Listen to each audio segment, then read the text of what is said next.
Hello friends, welcome to English speaking club. ഇപ്പോൾ day 3ൽ 2 ടാസ്കുകൾ നിങ്ങൾക്ക് ഉണ്ടായിരുന്നു. അതിന്റെ ആൻസർ എന്താണ് നമുക്ക് പരിശോധിക്കാം. ഈ എന്ന സബ്ജക്റ്റുമായി ബന്ധപ്പെട്ട് അതിന്റെ ഒബ്ജക്റ്റും അഡ്ജക്റ്റീവും ഒക്കെ കണ്ടുപിടിച്ച് എഴുതേണ്ടതായിരുന്നു.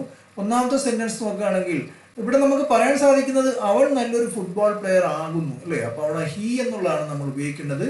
He is A good football player എന്നുള്ളതാണ്. അടുത്ത ചോദ്യം നോക്കുകയാണെങ്കിൽ ഞാൻ ഇന്നലെ അവനെ പാർക്കിൽ കണ്ടു എന്നാണ്. I saw him at the park yesterday, അല്ലേ? അപ്പൊ അവനെ അർത്ഥം കിട്ടാൻ നമ്മളിവിടെ ഹിം ആണ് ഉപയോഗിക്കേണ്ടത്. ഇത് അവന്റെ പുതിയ സൈക്കിളാണ് എന്നുള്ളതാണ്. അപ്പൊ അവന്റെ അർത്ഥം കിട്ടാൻ നമുക്കറിയാം നമ്മൾ ഹി എന്ന സബ്ജക്റ്റിനെ ഹിസ് ആയിട്ടാണ് ഉപയോഗിക്കുന്നത്. അവിടെ നമ്മൾ എങ്ങനെ പറയും? This is his new bicycle, അല്ലേ? ഇനി അടുത്ത നോക്കുകയാണെങ്കിൽ അവൻ സ്വയം തന്നെ ആ കേക്ക് ഉണ്ടാക്കി എന്ന് ഒരർത്ഥത്തിൽ പറയാം. മറ്റൊരർത്ഥത്തിൽ പറയുകയാണെങ്കിൽ അവൻ തന്നെ ആ കേക്ക് ഉണ്ടാക്കി എന്നുള്ളതാണ്. അപ്പൊ അവൻ തന്നെ അല്ലെങ്കിൽ അവൻ സ്വയം എന്ന് പറയാൻ നമുക്കറിയാം ഹി എന്നുള്ള സബ്ജക്റ്റ് നമ്മൾ ഹിംസെൽഫ് ആയിട്ടാണ് ഉപയോഗിക്കുന്നത്. എങ്ങനെ പറയും? He made the cake all by himself, അല്ലേ? അവൻ തന്നെയാണ് ആ കേക്ക് ഉണ്ടാക്കി എന്നുള്ളത്. ഇനി ദേ എന്ന സബ്ജക്ട് വെച്ച് നമ്മൾ ഇതുപോലെ ഒരു ടാസ്ക് ഉണ്ടായിരുന്നു. അതിന്റെ ആൻസർ കൂടെ നമുക്ക് പരിശോധിക്കാം. അവർ എന്റെ സുഹൃത്തുക്കളാണ് എന്നുള്ളതാണ് ഒന്നാമത്തെ ചോദ്യം. അല്ലെ, അവർ എന്ന അർത്ഥം കിട്ടാൻ നമ്മൾ ഉപയോഗിക്കുന്നത് ദേ ആണ്. അപ്പൊ they are my best friends, അവർ എന്റെ നല്ല സുഹൃത്തുക്കളാണ് എന്നുള്ളതാണ്. രണ്ടാമത്തത് നമുക്കറിയാം ഞാൻ അവരെ ഇന്നലെ പാർക്കിൽ കണ്ടു എന്നുള്ളതാണ്. അപ്പൊ അവരെ എന്ന അർത്ഥം കിട്ടാൻ ദേ എന്ന സബ്ജക്റ്റ് നമ്മൾ എങ്ങനെയാ പറയേണ്ടത്? ദം എന്നാണ് പറയേണ്ടത്, അല്ലേ? അപ്പൊ I so dum at the park yesterday എന്നുള്ളതാണ് ശരിയായിട്ടുള്ള രൂപം. അടുത്ത് നോക്കുകയാണെങ്കിൽ ഇത് അവരുടെ വീടാണ് എന്ന അർത്ഥമാണ് ആ സെന്റൻസ് നമുക്ക് കിട്ടേണ്ടത്. അപ്പൊ ദേ എന്ന സബ്ജക്റ്റിനെ നമ്മൾ അവരുടെ എന്ന് പറയാൻ എങ്ങനെ ഉപയോഗിക്കും? ദേർ എന്നാണ് ഉപയോഗിക്കുന്നത്, അല്ലെ? അപ്പൊ എങ്ങനെ പറയും? This is there new house, ഇത് അവരുടെ പുതിയ വീടാണ് എന്നുള്ളതാണ്. ഇനി അടുത്ത സെന്റൻസ് നോക്കുകയാണെങ്കിൽ അവർ സ്വയം തന്നെ ആ പ്രോജക്റ്റുകൾ ചെയ്തു എന്നുള്ളതാണ്. അല്ലെങ്കിൽ അവർ തന്നെ ആ പ്രോജക്റ്റുകൾ ചെയ്തു, അല്ലെ? അപ്പൊ അവർ തന്നെ അല്ലെങ്കിൽ അവർ സ്വയം തന്നെ എന്ന് പറയാൻ നമുക്ക് ഉപയോഗിക്കുന്നത് ദേ എന്ന സബ്ജക്റ്റിനെ നമ്മൾ themselves എന്നാണ് പറയുന്നത്. ഇങ്ങനെ പറയും sentence they made the project all by themselves എന്നുള്ളതാണ്. എല്ലാ കൂട്ടുകാർക്കും ഈ 2 ടാസ്കുകളും ശരിയായി എന്ന് കരുതുന്നു. അപ്പൊ ഡേ 4 നമ്മൾ പഠിക്കാൻ പോകുന്നത് ദിസും ദാറ്റും ദീസും ദോസും. പിന്നെ നമ്മൾ സെന്റൻസിന്റെ സ്ട്രക്ചർ പ്രകാരം പറഞ്ഞിട്ടുള്ള സബ്ജക്റ്റ് നമ്മൾ മനസ്സിലാക്കി അതിന്റെ വേരിയേഷനൊക്കെ മനസ്സിലാക്കിയതാണ്. ഇനി വെർബ്, പ്രധാനപ്പെട്ട കുറച്ച് വെർബുകളും അതിന്റെ കുറച്ച് കാര്യങ്ങളുമാണ് നമ്മൾ ഈ ഡേ 4 പഠിക്കാൻ പോകുന്നത്. അപ്പൊ ദിസും ദാറ്റും ദീസും ദോസും നിങ്ങൾ കേട്ടിട്ടുണ്ടാകാം, ഉപയോഗിച്ചിട്ടുണ്ടാകാം. അപ്പൊ എന്താണെന്ന് പല കൂട്ടുകാർക്കും സംശയമുണ്ട്. എവിടെയാണ് നമ്മൾ ദിസ് ഉപയോഗിക്കേണ്ടത്, എവിടെയാണ് ദാറ്റ്, അതുപോലെ തന്നെ ദീസും ദോസും ഒക്കെ എങ്ങനെയാണ് ഉപയോഗിക്കേണ്ടത് എന്നുള്ള സംശയം. ആ സംശയം നമുക്ക് ഇന്നത്തോടു കൂടി ഇല്ലാതാക്കാം. ഇപ്പൊ ഇംഗ്ലീഷ് ഭാഷ നമ്മൾ ശരിയായ രീതിയിൽ കൈകാര്യം ചെയ്യണമെങ്കിൽ ഈ പറഞ്ഞ കാര്യങ്ങളെല്ലാം വളരെ വ്യക്തമായി തന്നെ ഏത് സാഹചര്യത്തിൽ എവിടെയാണ് നമ്മൾ ഉപയോഗിക്കേണ്ടതെന്ന് അറിഞ്ഞിരിക്കേണ്ടത് വളരെ അത്യാവശ്യം തന്നെയാണ്. ഇപ്പൊ ദിസ് എന്ന് പറഞ്ഞാൽ യൂസ്ഡ് ഫോർ സംതിങ് നിയർ, അല്ലെ? നിങ്ങളുടെ അടുത്ത് എന്തെങ്കിലും ഒരെണ്ണം ഉണ്ടെങ്കിൽ അവിടെ നിങ്ങൾ ദിസ് ആണ് ഉപയോഗിക്കേണ്ടത്. ഉദാഹരണം പറയുകയാണെങ്കിൽ നിങ്ങളുടെ കയ്യിൽ ഒരു പുസ്തകമുണ്ട്. അത് ഒരു പുസ്തകമാണ് നിങ്ങളുടെ കയ്യിലുള്ളത്. അത് നിങ്ങളുടെ അടുത്താണെങ്കിൽ അവിടെ നിങ്ങൾ ദിസ് ആണ് പറയേണ്ടത്. അപ്പൊ ആ ഒരു ബുക്കിനെ പറ്റിയുള്ള കാര്യം പറയുമ്പോൾ നമ്മളിവിടെ ദിസ് ആണ് ഉപയോഗിക്കേണ്ടത്. എങ്ങനെ പറയുന്നു? This book is very interesting. ഈ പുസ്തകം എന്ന് പറയുന്നത് വളരെ ഇൻട്രസ്റ്റിംഗ് ആയിട്ടുള്ളതാണ്, അല്ലെ? അവിടെ മനസ്സിലാക്കേണ്ടത് ബുക്ക് ഒന്നായതുകൊണ്ടാണ് നമ്മളിവിടെ ദിസ് ഉപയോഗിച്ചത്. അവിടെ ഒന്നിൽ കൂടുതൽ പുസ്തകങ്ങൾ ഉണ്ടായിരുന്നെങ്കിൽ നമ്മൾ ദീസ് ഉപയോഗിച്ചതിനെ അത് നമുക്ക് വഴിയെ മനസ്സിലാക്കാം. അപ്പൊ അടുത്ത് ഒന്നാണെങ്കിൽ നമ്മൾ പറയേണ്ടത് ദിസ് എന്നാണ്. അപ്പൊ അടുത്ത് ഒന്നാണെങ്കിൽ നമ്മൾ പഠിച്ചു കഴിഞ്ഞു, അവിടെ നമ്മൾ ഉപയോഗിക്കേണ്ടത് ദിസ് ആണ്. ഇനി അടുത്ത് ഒന്നിൽ കൂടുതലാണെങ്കിൽ നമ്മൾ ഇവിടെ എന്താണ് ഉപയോഗിക്കേണ്ടത്? ദിസ് ദീസ് ആയി മാറും. അപ്പൊ അവിടെ നമ്മൾ ഉപയോഗിക്കേണ്ട സാഹചര്യം used for multiple things near. നമ്മുടെ അടുത്ത് ഒന്നിൽ കൂടുതൽ കാര്യങ്ങൾ ഉണ്ടെങ്കിൽ അവിടെ അടുത്തായിരിക്കണം, ഒന്നിൽ കൂടുതൽ കാര്യങ്ങളായിരിക്കണം.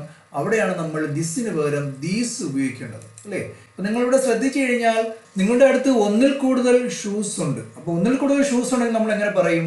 ദീസ് ഷൂസ് ആർ ന്യൂ, അല്ലെ? ഈ ഷൂ എല്ലാം പുതിയതാണ്. അടുത്ത് ഒന്നിൽ കൂടുതലുള്ള ഒരു കാര്യത്തെ പറ്റി നമ്മൾ സംസാരിക്കുമ്പോൾ അവിടെ നമ്മൾ ദീസ് ആണ് ഉപയോഗിക്കുന്നത്. അവിടെ ഒന്നാണെങ്കിൽ നമ്മൾ ദിസ് ഉപയോഗിച്ചതിനെ ഒന്നിൽ കൂടുതലായത് കൊണ്ടാണ് അവിടെ ദീസ് ഉപയോഗിച്ചത്. അപ്പൊ ദിസും ദീസും നമ്മൾ പഠിച്ചു കഴിഞ്ഞു. ഇനി നമ്മൾ മനസ്സിലാക്കേണ്ടത് ദാറ്റ് ആണ്. അപ്പൊ ദാറ്റ് നമ്മൾ എവിടെയാണ് ഉപയോഗിക്കുന്നത് ചോദിച്ചാൽ that is used for something far, അല്ലെ? നമ്മൾ സാധാരണ ദാറ്റ് ഉപയോഗിക്കുന്നത് ഏതെങ്കിലും ഒരു കാര്യത്തെ പറ്റി പറയുമ്പോൾ അത് ദൂരെയുള്ള ഒരു കാര്യത്തെ പറ്റി പറയാനാണ്. ഇപ്പൊ ദൂരെ എന്ന് പറഞ്ഞു കഴിഞ്ഞാൽ അവിടെ ഒന്നായിരിക്കണം, ദൂരെ ആയിരിക്കണം എന്നുള്ളതാണ് കണ്ടീഷൻ. നമ്മൾ ഈ പറയുന്ന കാര്യം ഒന്നാണ്, അടുത്താണെങ്കിൽ നമ്മൾ എന്താണ് ഉപയോഗിക്കുന്നത്? ദിസ് ആണ് ഉപയോഗിക്കേണ്ടത്, കേട്ടോ? ആ വ്യത്യാസം പ്രത്യേകം മനസ്സിലാക്കണം.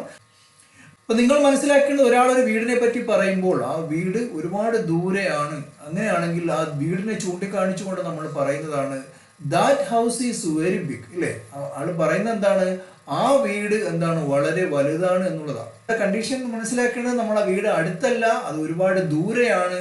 അതുകൊണ്ടാണ് അയാൾ ചൂണ്ടിക്കാണിച്ച് പറയുന്നത് that house is very big. അപ്പൊ വീടിന്റെ ഫ്രണ്ടിൽ നിന്ന് പറയുകയാണെങ്കിൽ നമുക്ക് പറയാം this house is very big. ഈ വീട് വലുതാണ് എന്നുള്ളത്. ആ പറയുന്ന കാര്യം ദൂരെയാണ്, അത് മാത്രമല്ല അത് ഒന്നാണ്. അതുകൊണ്ടാണ് നമ്മളിവിടെ ദാറ്റ് ഉപയോഗിച്ചതെന്ന് പ്രത്യേകം മനസ്സിലാക്കണം. ഇത്തരത്തിലാണ് നമ്മൾ എന്താണ് ദിസും ദാറ്റും ദീസും ഉപയോഗിക്കുന്നത്. നമ്മൾ അടുത്ത ദോസും കൂടെ എന്താണെന്ന് മനസ്സിലാക്കേണ്ടതായിട്ടുണ്ട്. നമ്മൾ ദോസ് നോക്കുകയാണെങ്കിൽ those used for multiple things far, അല്ലെ, ദൂരെയുള്ള ഒന്നിലധികം കാര്യങ്ങൾ പറയുന്നതിന് വേണ്ടിയാണ് നമ്മൾ ദോസ് ഉപയോഗിക്കുന്നത്. ദൂരെ ഒന്നാണെങ്കിൽ ദാറ്റ് ആണ്, ദൂരെ ഒന്നിൽ കൂടുതലാണെങ്കിൽ നമ്മളിവിടെ ദോസ് ആണ് ഉപയോഗിക്കേണ്ടത്. Those birds are flying high. ആ കിളികൾ വളരെ ഉയരത്തിലാണ് പറക്കുന്നത്. ഈ പറയുന്ന വ്യക്തി വളരെ ദൂരത്തിലാണ്, ദൂരെയുള്ള ഒരു കാര്യം പറയാനാണ്. അത് ഒന്നിൽ കൂടുതൽ ആയതുകൊണ്ടാണ് അവിടെ എന്താണ് ബേർഡ്സ് എന്ന് പറഞ്ഞത്. ഒന്നിൽ കൂടുതൽ കിളികൾ ആയതുകൊണ്ടാണ് അവിടെ നമ്മൾ ദോസ് ഉപയോഗിച്ചത്. അവിടെ ഒരു കിളിയായിരുന്നെങ്കിൽ that bird is flying high എന്ന് നമ്മൾ പറഞ്ഞത്. കുറച്ചുകൂടി വ്യക്തത വരുത്താൻ വേണ്ടി ഓരോന്നിന്റെയും ഓരോ ഉദാഹരണങ്ങൾ കൂടി പറയാം. This is my phone. ഈ ഫോൺ എന്റേതാണ്. ആ ഫോൺ നമ്മുടെ കൈവശമാണ് ഇരിക്കുന്നത്. അത് ഒന്നാണ്, അതുകൊണ്ടാണ് നമ്മളുടെ ദിസ് ഉപയോഗിച്ചത്. അതിന്റെ കണ്ടീഷൻ നമുക്കറിയാം, നിയർ ആൻഡ് സിംഗുലർ. അടുത്തായിരിക്കണം, അത് ഒന്നായിരിക്കണം, എങ്കിലാണ് നമ്മൾ ദിസ് ഉപയോഗിക്കേണ്ടത്. നിങ്ങൾക്ക് നോക്കാം, that is my car over there, അല്ലേ, അത് എൻ്റെ കാറാണ്, പക്ഷെ ദൂരെയാണ് നമ്മൾ പാർക്ക് ചെയ്തിരിക്കുന്നത്. നമ്മൾ ഒരാളടുത്ത് പറയാണ് അത് എൻ്റെ കാറാണ്, അപ്പൊ നമ്മൾ അടുത്തല്ല, ആ കാർ ഒരുപാട് ദൂരെയാണ്. അതുകൊണ്ടാണ് നമ്മൾ പറയുന്നത് ദാറ്റ് ഈസ് മൈ കാർ, ആ കാർ എൻ്റേതാണ്. ഇവിടെ കണ്ടീഷൻ പറയുന്നത് ഫാർ ആൻഡ് സിംഗുലർ, ദൂരെ ആയിരിക്കണം, പക്ഷെ എന്താണ് ഒന്നായിരിക്കണം എന്നുള്ളതാണ്. നമ്മൾ ദീസ് ഉപയോഗിക്കുന്ന സാഹചര്യം നോക്കണം. ദീസ് ആപ്പിൾസ് ആർ ഫ്രഷ്, അല്ലേ, എൻ്റെ കയ്യിലുള്ള കുറെ ആപ്പിളുകൾ എൻ്റെ കയ്യിലുണ്ട്, അതെല്ലാം ഫ്രഷ് ആണ്, എന്താണ് നല്ലതാണെന്ന് പറയാൻ വേണ്ടിയാണ് ഞാനിവിടെ ദീസ് ഉപയോഗിച്ചത്. അവിടെ കണ്ടീഷൻ എന്ന് പറഞ്ഞാൽ നിയർ ആൻഡ് പ്ലൂറൽ, അടുത്തായിരിക്കണം പക്ഷെ ഒന്നിൽ കൂടുതലായിരിക്കണം എന്നുള്ളതാണ്.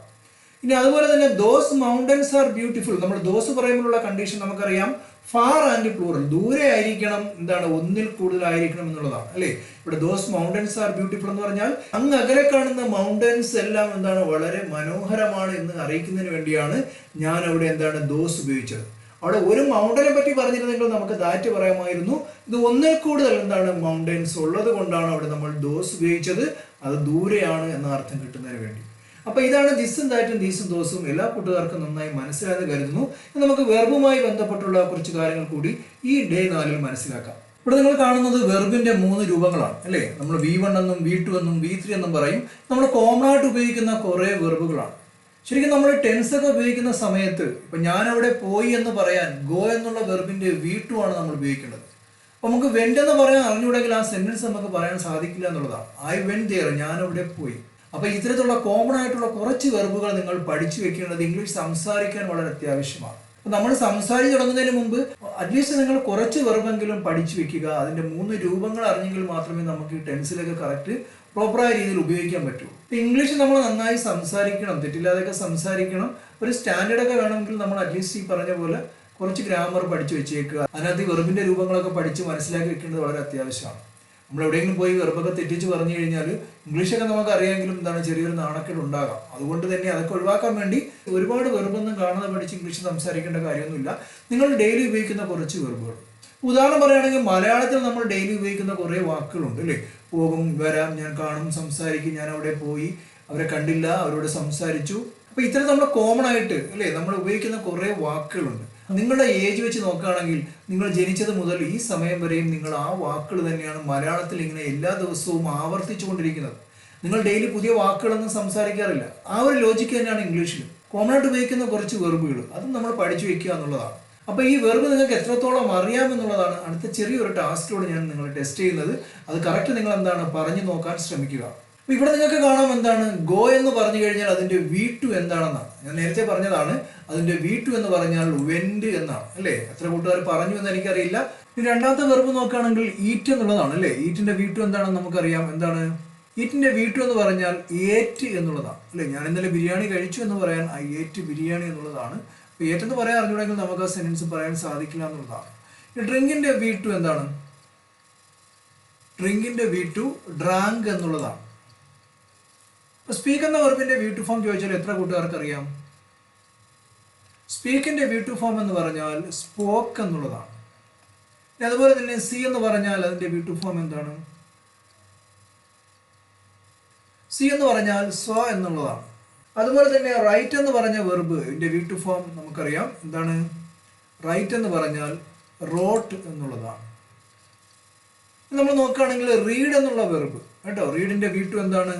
റീഡിന്റെ V2 ഫോം നമ്മൾ എഴുതുന്നത് റീഡ് തന്നെയാണ്, പക്ഷെ പറയുന്നത് റെഡ് എന്നുള്ളതാണ്. V1ഉം V2ഉം V3ഉം റീഡിന്റെ ഒരേപോലെയാണ്. കാരണം നമ്മൾ എഴുതുന്നതെല്ലാം സ്പെല്ലിംഗ് എല്ലാം ഒരേപോലെയാണ്.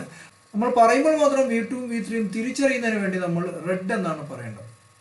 ഇവിടെ നോക്കുകയാണെങ്കിൽ കം എന്ന് പറയുന്ന വെർബിന്റെ V3 ഫോം എന്താണ് എന്നുള്ളതാണ്. എന്താണ് കമ്മിന്റെ V3 ഫോം എന്ന് ചോദിച്ചാൽ എന്ത് പറയും നിങ്ങൾ? കമ്മിന്റെ V3 എന്ന് പറഞ്ഞാൽ കം, കെയിം, കം എന്ന് തന്നെയാണ്. ഇനി ഡൂവിന്റെ V2 ഫോം എന്താണ്? ഡൂവിന്റെ V2 ഫോം എന്ന് പറയുന്നത് ഡിഡ് ആണ്. ഇവിടെ നോക്കുകയാണെങ്കിൽ നോ എന്ന് പറഞ്ഞു കഴിഞ്ഞ വെർബിന്റെ V2 ഫോം എന്താണെന്ന് ചോദിച്ചാൽ നിങ്ങൾ എന്ത് പറയും? ഇപ്പൊ നോ എന്ന് പറഞ്ഞ വെർബിന്റെ V2 ഫോം എന്ന് പറഞ്ഞാൽ ന്യൂ എന്നുള്ളതാണ്. അതുപോലെ സ്ലീപ്പ് എന്ന് പറഞ്ഞ വെർബിന്റെ V2 ഫോം സ്ലെപ്റ്റ് എന്നുള്ളതാണ്. റൺ എന്ന് പറഞ്ഞ വെർബിന്റെ V2 ഫോം എന്ന് പറയുന്നത് റാൺ എന്നുള്ളതാണ്. ഇനി നമ്മൾ ബിഗിൻ എന്ന് പറയുന്ന വെർബിന്റെ V3 ഫോം നോക്കുകയാണെങ്കിൽ എന്ത് പറയും? ബിഗിൻ എന്ന് പറഞ്ഞാൽ അതിന്റെ V3 ഫോം ബിഗൺ എന്നുള്ളതാണ്. ഇവിടെ നോക്കുകയാണെങ്കിൽ ടീച്ച് എന്ന് പറഞ്ഞാൽ അല്ലേ പഠിപ്പിക്കുക എന്ന് പറഞ്ഞ വെർബിന്റെ V2 ഫോം എന്ന് പറയുന്നത് ടോട്ട് എന്നുള്ളതാണ്. അവസാനമായി സ്റ്റാൻഡ് എന്ന് പറഞ്ഞാൽ ആ വെർബിന്റെ V2 ഫോം എന്താണ്? സ്റ്റാൻഡ് എന്ന് പറഞ്ഞാൽ ആ വെർബിന്റെ V2 ഫോം എന്ന് പറയുന്നത് സ്റ്റുഡ് എന്നുള്ളതാണ്. ഇംഗ്ലീഷ് സംസാരിക്കാൻ നിങ്ങൾക്ക് അധികം ആഗ്രഹമുണ്ടെങ്കിൽ തീർച്ചയായും ഈ പറഞ്ഞ പോലെ കോമൺ ആയിട്ടുള്ള കുറച്ച് വെർബുകളുടെ 3 രൂപങ്ങൾ നമ്മൾ പഠിച്ചു വെക്കേണ്ടത് വളരെ അത്യാവശ്യമാണ്. ഇത്തരത്തിൽ പഠിച്ചു വെച്ചെങ്കിൽ മാത്രമേ ഞാൻ നേരത്തെ പറഞ്ഞതുപോലെ ഇംഗ്ലീഷ് തെറ്റില്ലാതെ നമുക്ക് സംസാരിക്കാൻ സാധിക്കുകയുള്ളൂ. ഈ പാഠവുമായി ബന്ധപ്പെട്ടുള്ള കുറച്ച് കാര്യങ്ങൾ നമ്മൾ പഠിച്ചിട്ടുണ്ട്. അപ്പോൾ അത് പഠിച്ചതുമായി ബന്ധപ്പെട്ട കാര്യങ്ങൾ എത്രത്തോളം നിങ്ങൾക്ക് മനസ്സിലായെന്ന് അറിയുന്നതിന് വേണ്ടിയുള്ള ടാസ്കുകളാണ്. ടാസ്ക് 1 നിങ്ങൾക്ക് കാണാം ദിസും ദാറ്റും ദീസും ദോസും അല്ലേ, ഈ 4 കാര്യങ്ങളും നമ്മൾ പഠിച്ചതാണ്. ഈ 4 കാര്യങ്ങളുമായി ബന്ധപ്പെട്ടുള്ള 5 ചോദ്യങ്ങളാണ് നിങ്ങളിവിടെ കാണുന്നത്. നിങ്ങളുടെ സൗകര്യത്തിന് വേണ്ടി ബ്രാക്കറ്റിൽ എന്താണ് അത് എന്തുമായി ബന്ധപ്പെട്ടുള്ളതെന്ന് കൊടുത്തിട്ടുണ്ട്. അത് വായിച്ചു മനസ്സിലാക്കിയതിനു ശേഷം ഇതിന്റെ ആൻസർ ഒന്നുകിൽ പറയുക അല്ലെങ്കിൽ നോട്ട്ബുക്കിൽ കുറിച്ചു വെക്കുക. അടുത്ത പാഠത്തിൽ ഡേ 5 നിങ്ങൾക്ക് അതിന്റെ ആൻസർ കാണാൻ സാധിക്കുന്നതാണ്. അതുപോലെ വെർബുമായി ബന്ധപ്പെട്ടുള്ള ഒരു 4 ചോദ്യങ്ങൾ നിങ്ങൾക്ക് ഇവിടെ കാണാൻ സാധിക്കും.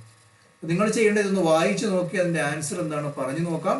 അതല്ലാത്ത കൂട്ടുകാർക്ക് എവിടെയെങ്കിലും കുറിച്ചു വയ്ക്കാം. ഇതിന്റെ ആൻസർക്ക് ഞാൻ നേരത്തെ പറഞ്ഞതുപോലെ ഡേ 5 നിങ്ങൾക്ക് കാണാൻ സാധിക്കുന്നതാണ്. അപ്പോൾ ഈ വീഡിയോയുമായി ബന്ധപ്പെട്ട് ഞാൻ നിങ്ങളോട് ഷെയർ ചെയ്ത എല്ലാ കാര്യങ്ങളും നല്ല രീതിയിൽ നിങ്ങൾക്ക് മനസ്സിലായെന്ന് കരുതുന്നു. ഈ വീഡിയോ ഉപകാരപ്രദമാണെന്ന് തോന്നുമെങ്കിൽ തീർച്ചയായും നിങ്ങൾ ഷെയർ ചെയ്യുക, ഇഷ്ടപ്പെട്ടെങ്കിൽ ലൈക്ക് ചെയ്യുക. ഇതുവരെയും സബ്സ്ക്രൈബ് ചെയ്തിട്ടില്ല എങ്കിൽ തീർച്ചയായും നിങ്ങൾ സബ്സ്ക്രൈബ് ചെയ്യുക.